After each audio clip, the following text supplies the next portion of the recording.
الله أكبر. الحمد لله رب العالمين الرحمن الرحيم مالك يوم الدين إياك نعبد وإياك نستعين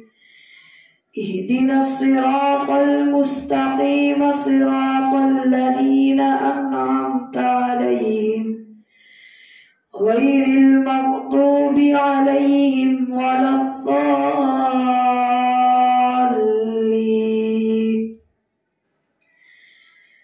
ألف لام ميم را تلك آيات الكتاب والذي أنزل إليك من ربك الحق ولكن أكثر الناس لا يؤمنون.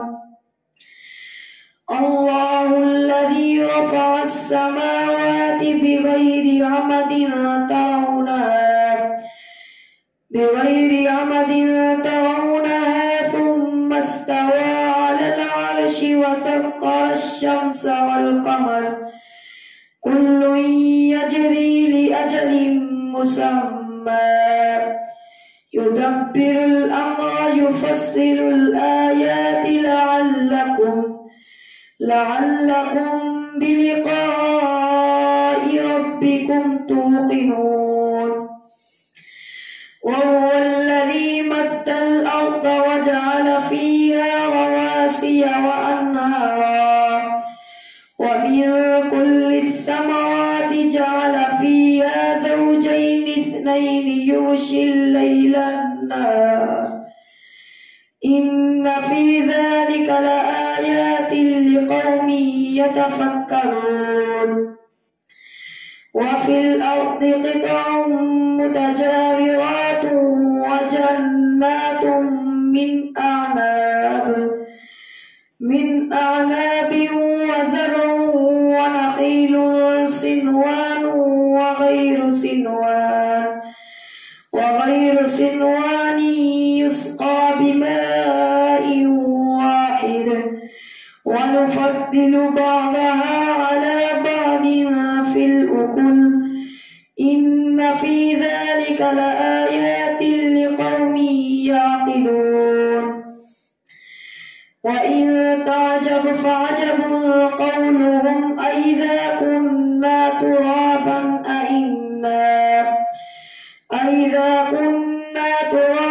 أإنا لفي خلق جديد. أولئك الذين كفروا بربهم وأولئك الأغلال في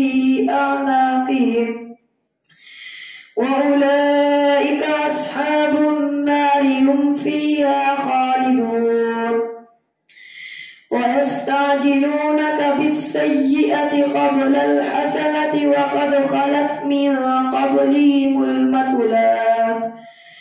وإن ربك لذو مغفرة للناس على ظلمهم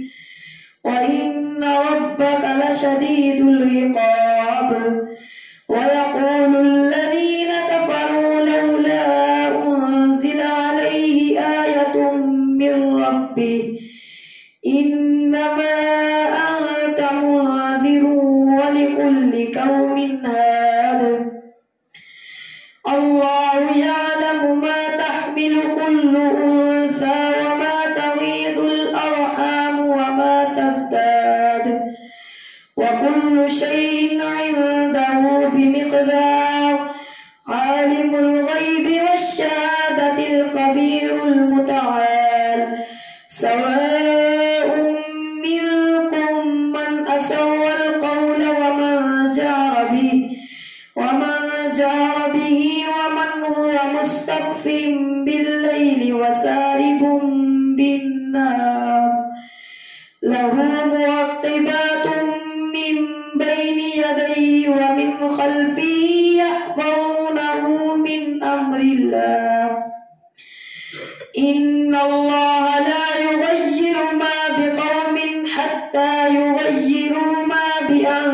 أنفسهم وإذا أراد الله بقوم سوءا فلا مرد له وما لهم من دونه من وال هو الذي يريكم البرق خوفا وطمعا وينشئ السحاب الثقال ويسبح الرعد بحمده والملائكة من خيفته ويرسل الصواعق فيصيب بها من يشاء وهم يجادلون في الله وهو شديد المحال له دعوة الحق والذين يدعون من دونه لا يستجيبون لهم بشيء إلا كباسط كفيه إلى الماء ليبلغ فاه وما هو ببالغه وما دعاء الكافرين إلا في ضلال ولله يسجد من في السماوات والأرض طوعا وكرها وظلالهم بالغدو والآصال الله أكبر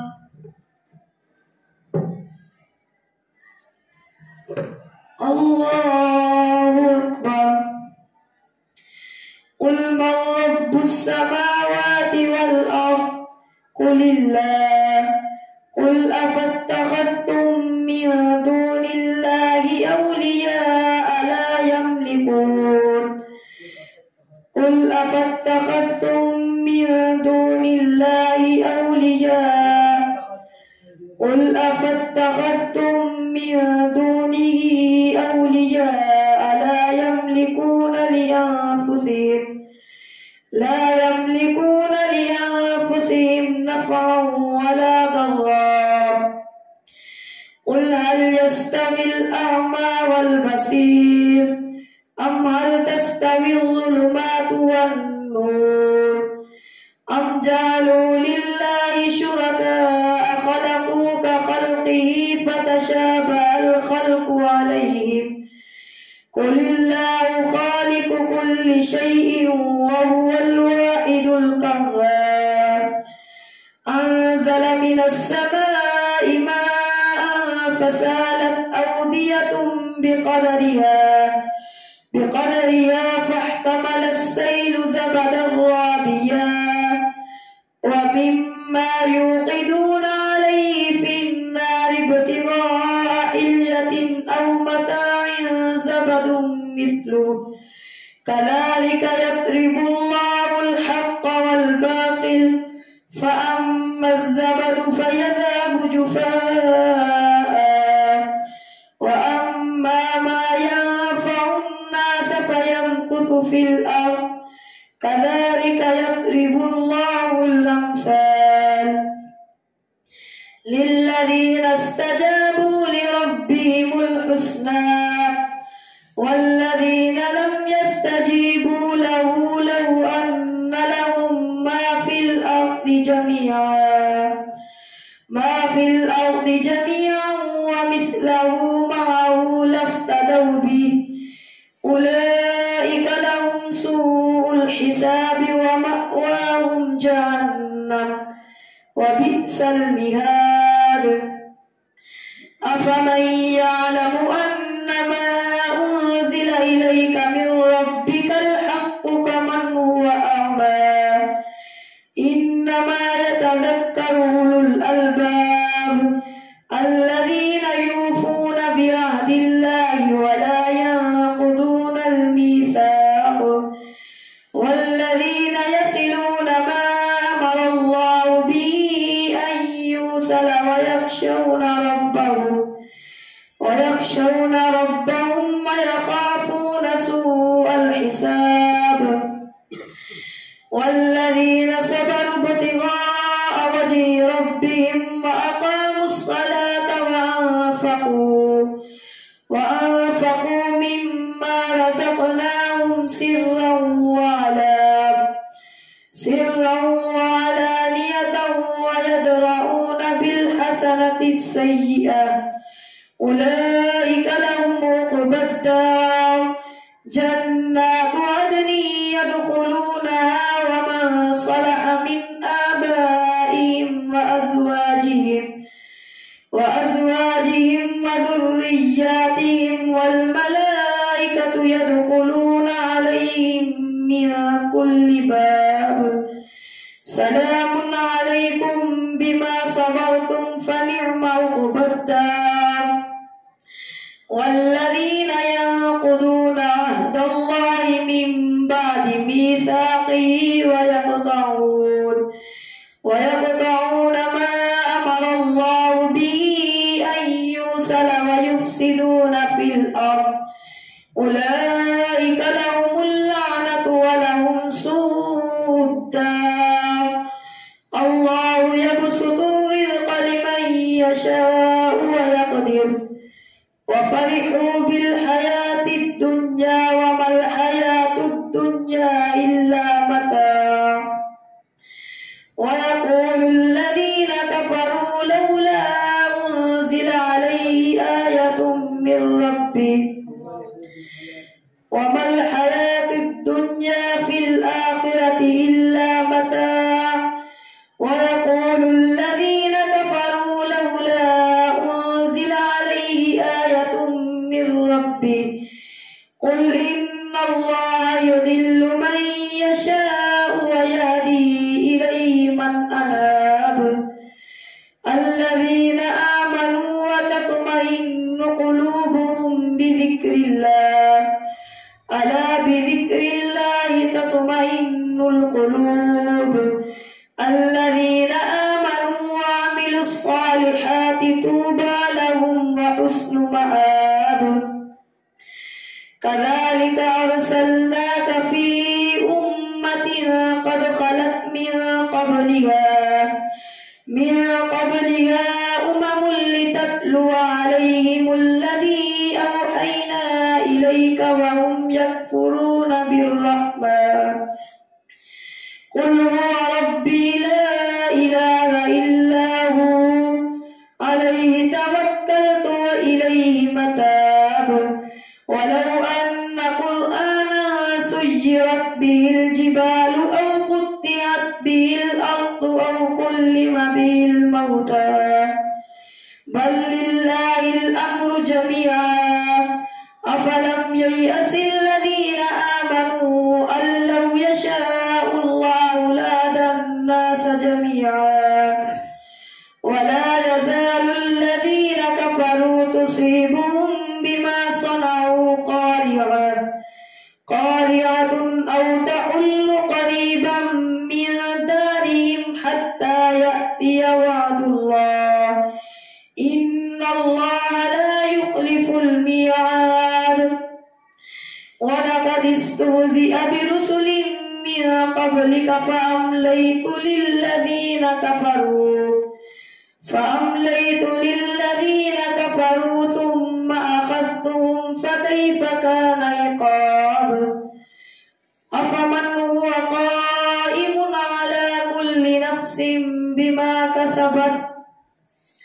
وجعلوا لله شركاء قل سموهم أم تنبئونه بما لا يعلم في الأرض أم بظاهر من القول بل زين للذين كفروا مكرهم وصدوا عن السبيل ومن يضلل الله فما له من هاد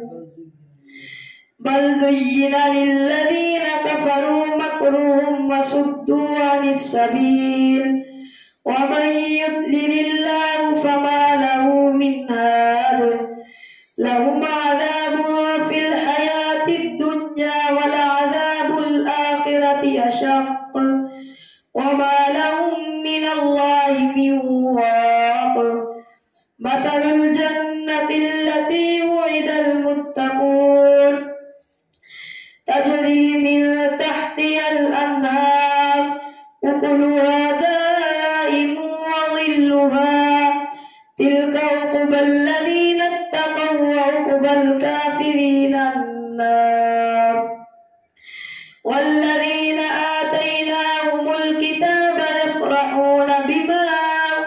أنزل إليك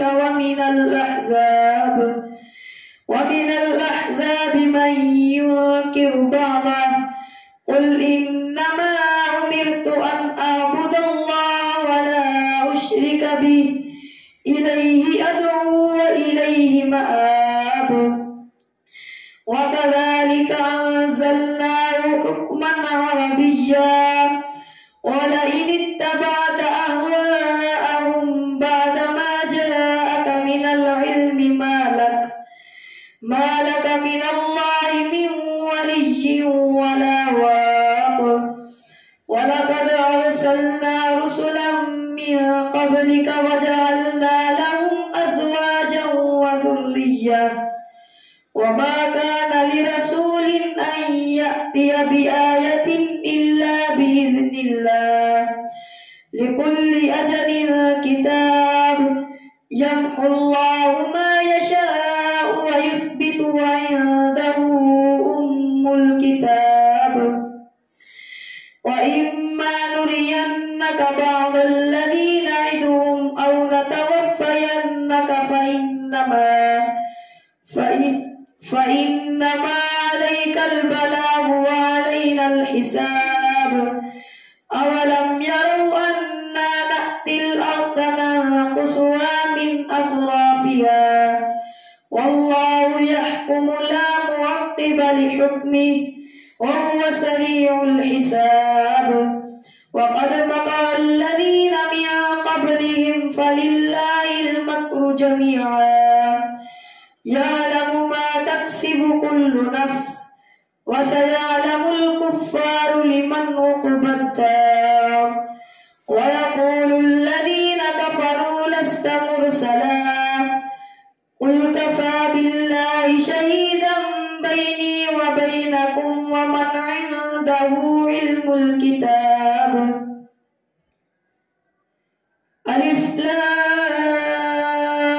را كتاب أنزلناه إليك لتخرج الناس من الظلمات إلى النور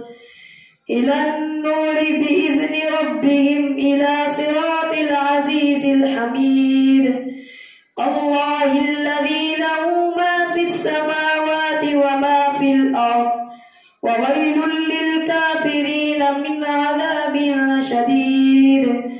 الذين يستحبون الحياة الدنيا على الآخرة ويصدون عن سبيل الله أولئك في ضلال بعيد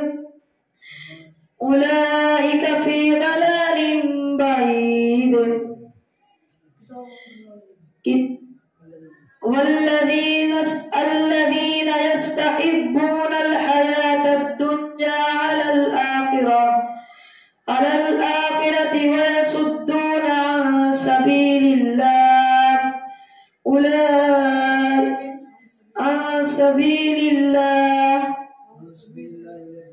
عن سبيل الله ويبغونها عوجا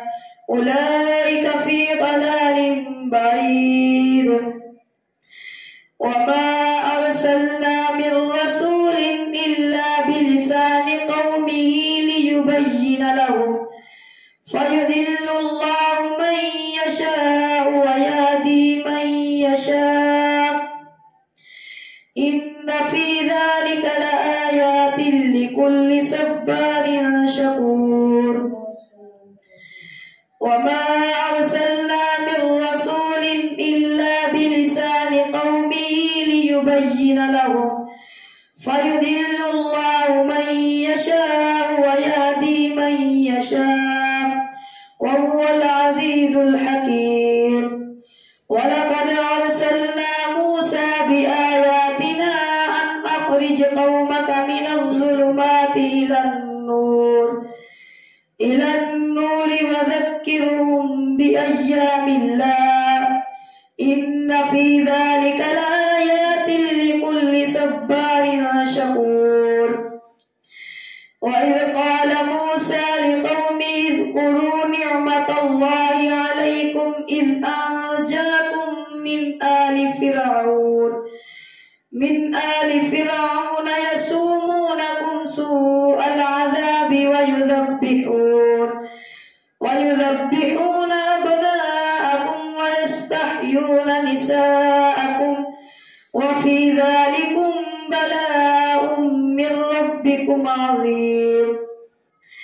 وإذ تأذن ربكم لئن شكرتم لأزيدنكم ولئن كفرتم إن عذابي لشديد.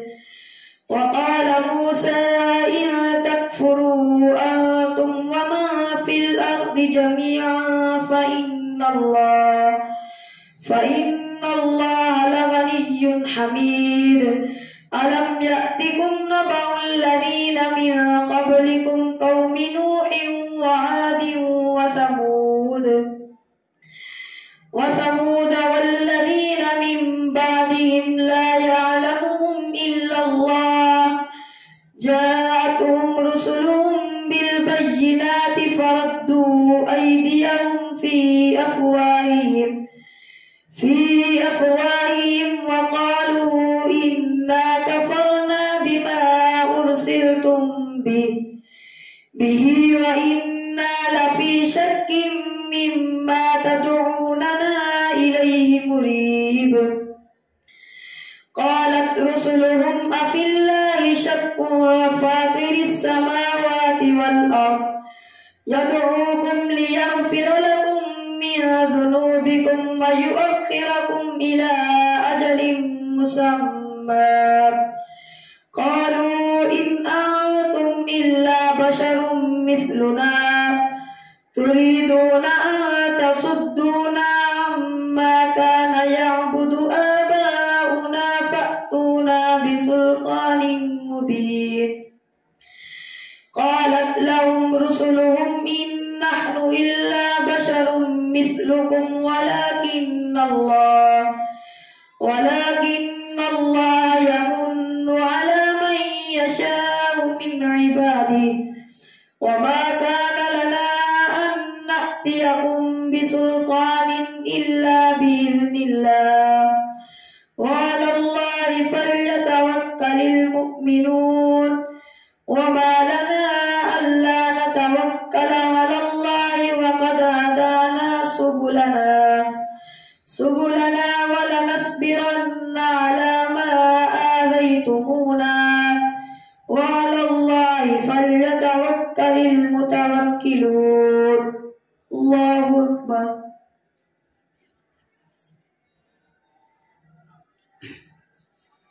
سمع الله لمن حمده. الله أكبر.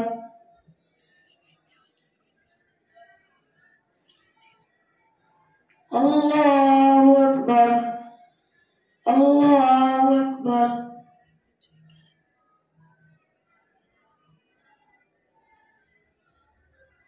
الله أكبر.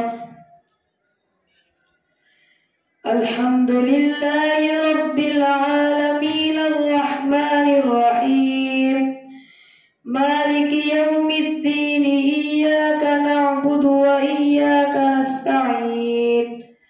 اهدنا الصراط المستقيم صراط الذين أنعمت عليهم غير المغضوب عليهم ولا الضالين.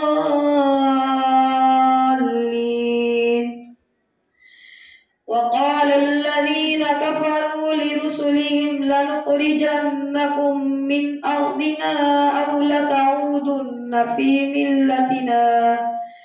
فأوحى إليهم ربهم لنهلكن الظالمين ولنسكننكم الأرض من بعدهم ذلك لمن خاف مقامي وخاف وعيد.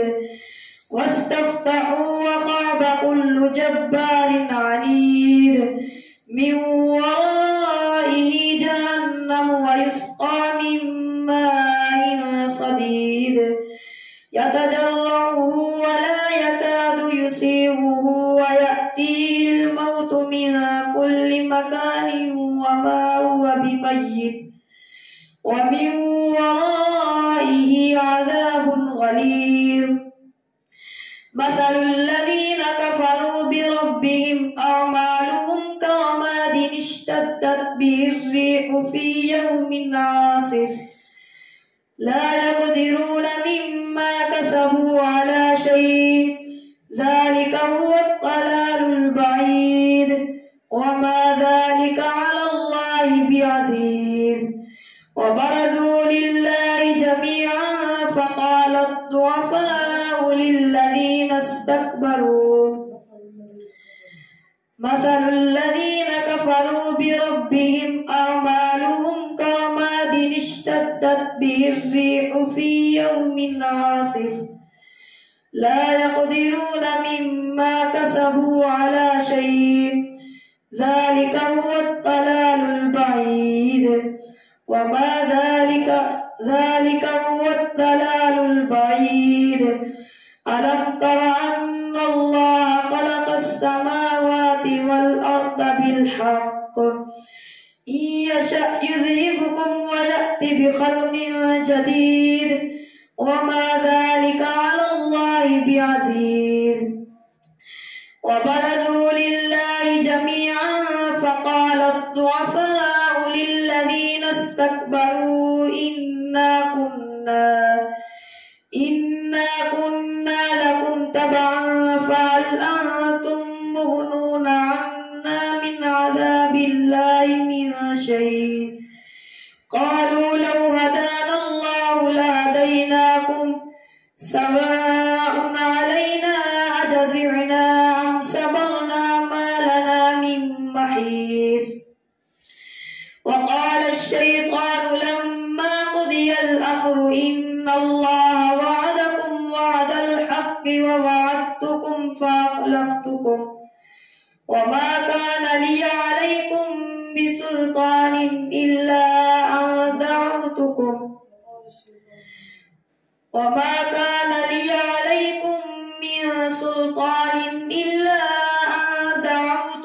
فاستجبتم لي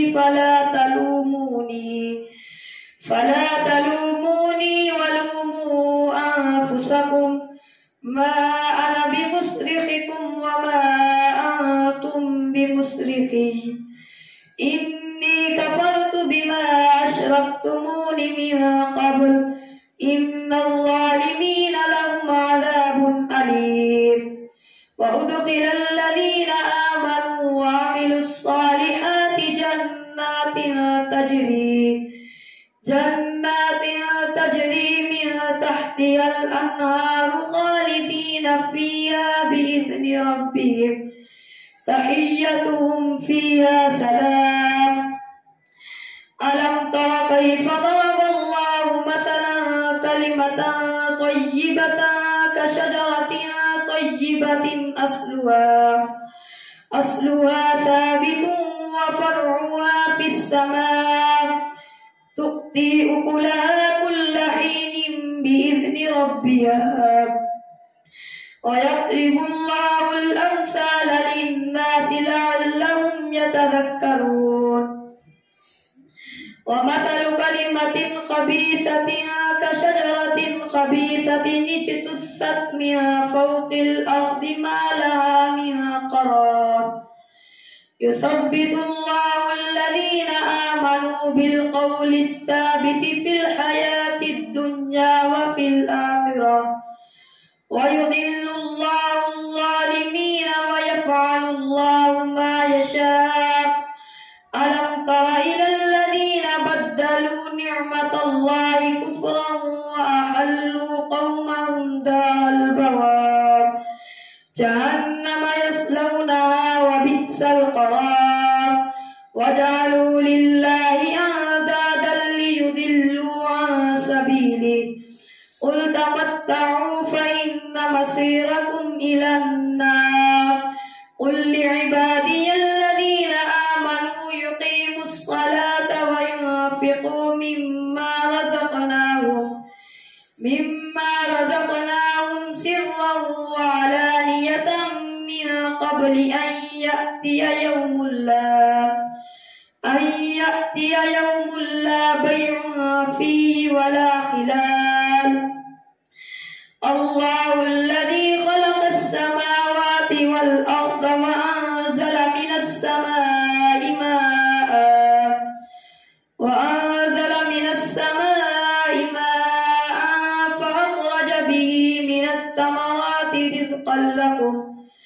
وسخر لكم الفلك لتجري في البحر بأمره وسخر لكم الأنهار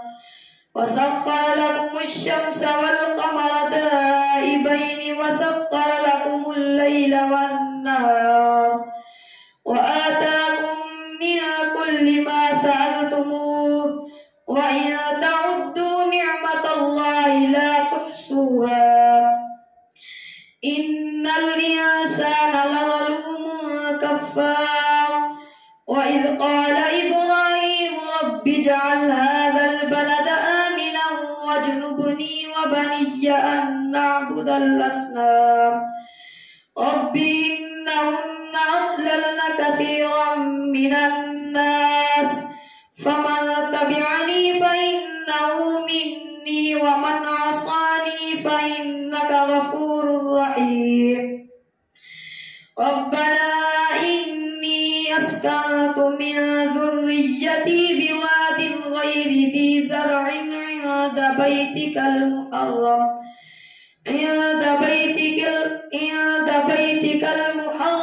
ربنا ليقيموا الصلاة فاجعل أفئدة من الناس تهوي إليهم وارزقهم من الثمرات لعلهم يشكرون ربنا إنك تعلم ما نخفي وما نعلن وما يخفى على الله من شيء في الأرض ولا في السماء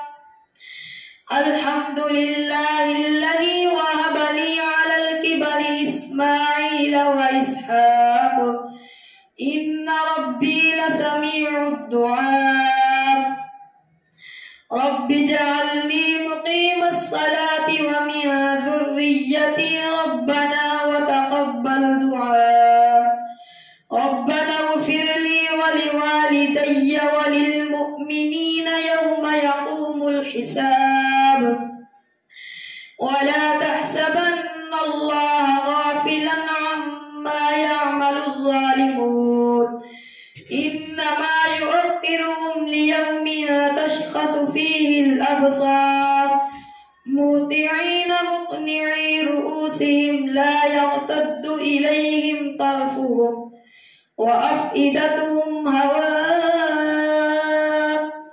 وأنذر الناس يوم يأتيهم العذاب فيقول الذين ظلموا ربنا أخرنا إلى أجل